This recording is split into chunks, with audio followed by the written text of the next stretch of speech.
With 2014 behind us, it's now time to look to the future and get excited for some games that are coming out in 2015. Hello there, guys. This is SuperLumis64 here, and welcome to my personal top 10 list for the games that I am anticipating in 2015. I'm going to preface this by saying you might not agree with the games I have on this list. That is because this is my own personal opinion. If you have a differing opinion, let me know what yours is down in the comments. I'm very interested to see what games you guys are excited for. You may not even have 10, but just leave what you're excited for down in the comments. I'm very interested. You might have something that slipped through and I didn't think about. So regardless, let's jump on into number 10.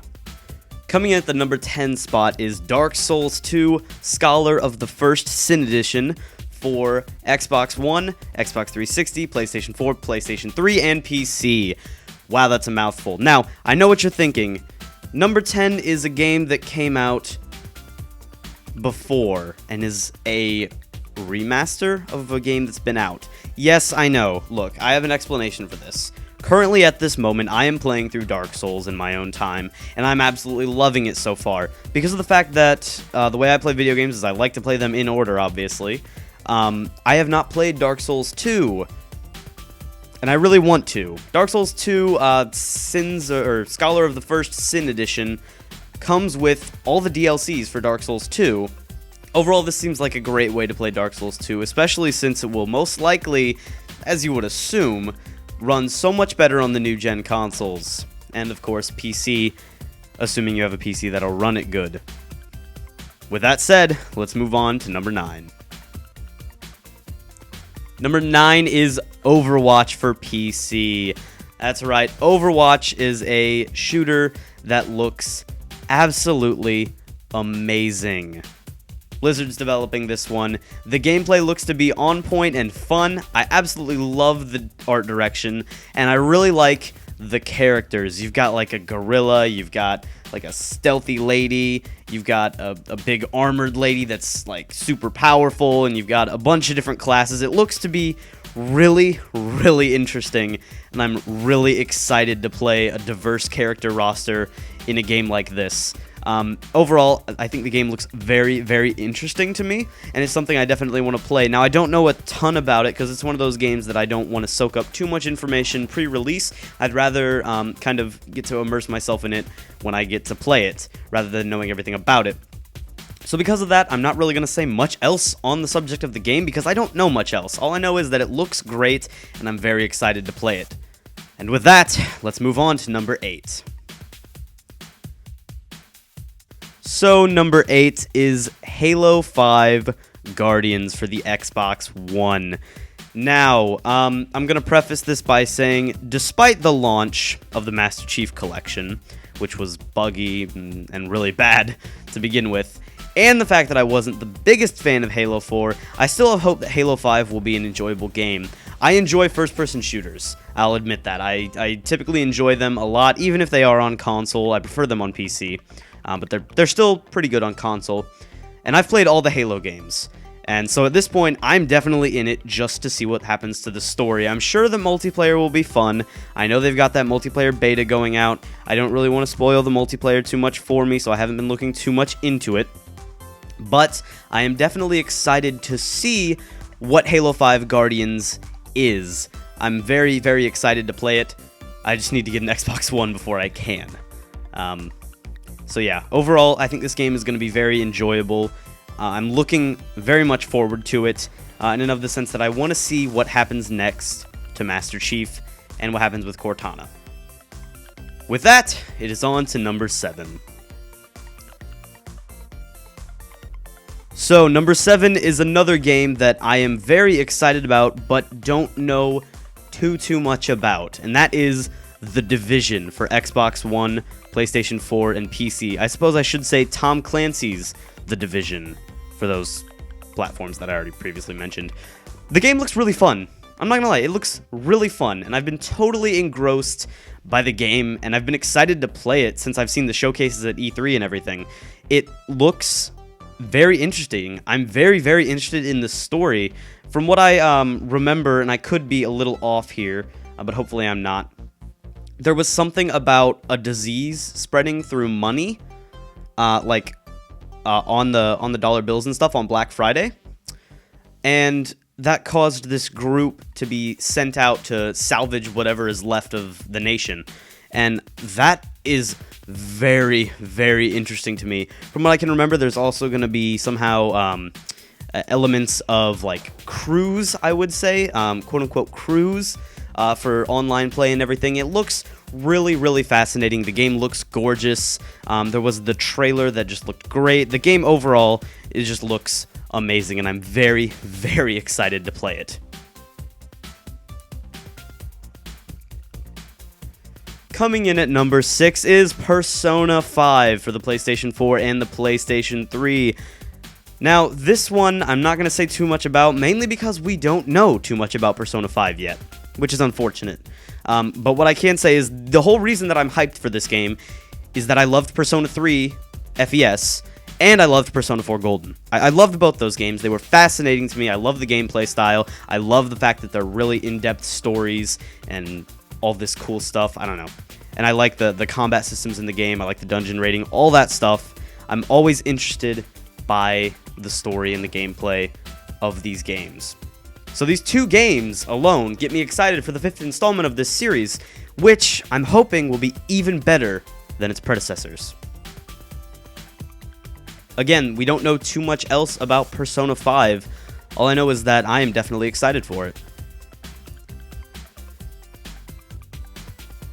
Coming in at number 5 is one that I don't expect a lot of you to agree with, and that is Battlefield Hardline for Xbox One, 360, PS4, PS3, and PC. Battlefield Hardline. I remember during its beta, a lot of people said that it just wasn't the best, and that they weren't enjoying it too much, which actually prompted them to be like, alright, we'll step back, we're going to delay this game a little bit, we're going to take a look at it, we're going to try to improve it, and that gets me excited. Because I enjoy FPS games, as I've mentioned before, and I absolutely loved Battlefield 3. I love the gameplay style of the Battlefield games, and it gets me excited to jump into the next Battlefield game. The reason that I did not play 4, because I mentioned that I loved 3, is because I was warded off by the online issues that the game had, and overall I was like, look, I'm not going to play a Battlefield game just for the story. But overall, I'm very intrigued by the premise of Hardline. It looks fantastic to me. I like the whole thing that it's cops and robbers and it's in a city landscape. I know Battlefield, and I've always loved the big openness of Battlefield, and I don't know how they're going to incorporate that into a city, or if it's even going to be incorporated at all into a city very well. I don't know. I'm just hoping that whatever they do, they make it enjoyable, and that's why I am looking forward to Battlefield Hardline.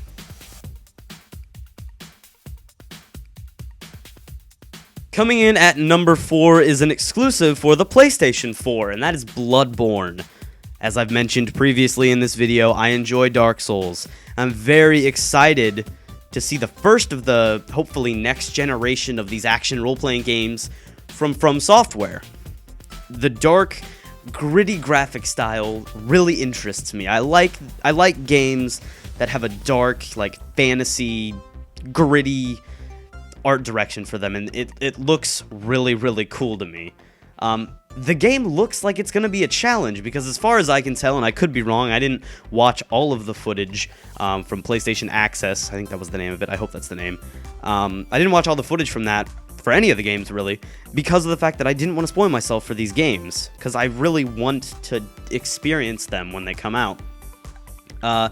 So anyway, as I was saying, the game appears to be a challenge because as far as I can tell, there's no shield, and it really appears that the game will be a lot more dodge-based, which definitely interests me because I played Dark Souls hiding behind a shield. I played it very passively and defensively, and I think that Bloodborne will be very, very interesting to play more offensively and dodging and quick-paced. I think it'll be cool. Now, the only drawback to this game is that it is unfortunately locked at 30 FPS, which is unfortunately due to hardware limitations. I'd prefer it to be in 60, but at the same time, I have no doubt that it will still be enjoyable at 30 FPS. And with that, on to number 3. Number 3 is Uncharted 4, A Thief's End for the PlayStation 4. Nathan Drake's back at it again, and this time it's going to be in 60 FPS, hopefully. I've loved all of the Uncharted games, and I'm looking forward to this 4th installment. It looks interesting. The trailer that they showed at E3 was gorgeous. The game just looks like it's gonna just put the PS4 to its limits, and that's something I want to see. I want to see how gorgeous we can get on these consoles, and so far, it looks like Uncharted 4 is pushing the boundaries of that. But let's go back to the title, Uncharted 4: A Thief's End. The title alone gets me extremely interested in the story. Is this Nathan Drake's final adventure? Is this Sully's final adventure? Will someone die? I mean, I don't know, but I definitely want to, which is why I'm very excited for Uncharted 4. And with that, on to the second spot. Coming in at number 2 is The Rise of the Tomb Raider for Xbox One and Xbox 360. Man, I'm very excited to jump into another Lara Croft game because I absolutely loved the reboot of the Tomb Raider franchise. Tomb Raider 2013 was one of, if not, my favorite game of 2013. I loved the story, the gameplay, the visual style, and that was on the 360. Then they decided to re-release Tomb Raider 2013 on Definitive Edition, which is also kind of the PC, but whatever. For the Xbox One and PS4, they released that to make it even more gorgeous. And after that, I can hardly wait for the next installment of Lara Croft's journey.